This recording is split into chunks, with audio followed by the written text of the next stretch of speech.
आपल्यामध्ये आणखीन एक पुरुषांमध्ये समस्या असते ते म्हणजे शीघ्रपतन. आम्हाला संबंध येताना इच्छा होते, लिंग ताठरतं, पण संबंध येण्याच्या आधीच म्हणजे ज्याला पेनिट्रेशन म्हणतो, ते पेनिट्रेशन व्हायच्या आधीच शीघ्रपतन होतं किंवा धातू सांडतो. तर त्याबद्दलचे रिझन्स काय?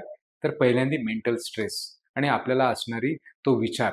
जर विचार हा आणि संवेदना हे जर जास्त प्रमाणात असतील, तर तुम्हाला शीघ्रपतन हे पटकन होतं. तिसरी गोष्ट म्हणजे खूप वेळानंतर ही क्रिया आपण मनामध्ये किंवा शरीरामध्ये आपल्याला उद्भवना आलेली असेल आणि त्यामुळे तुम्हाला शीघ्रपतन होऊ शकतं.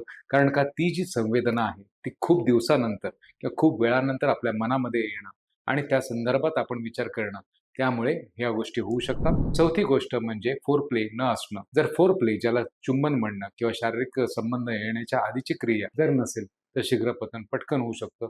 याबद्दल मेडिकल ट्रीटमेंट नक्की असते, ती आपण घ्यावीत आणि जर काही कमेंट्स असेल तर करावेत. धन्यवाद.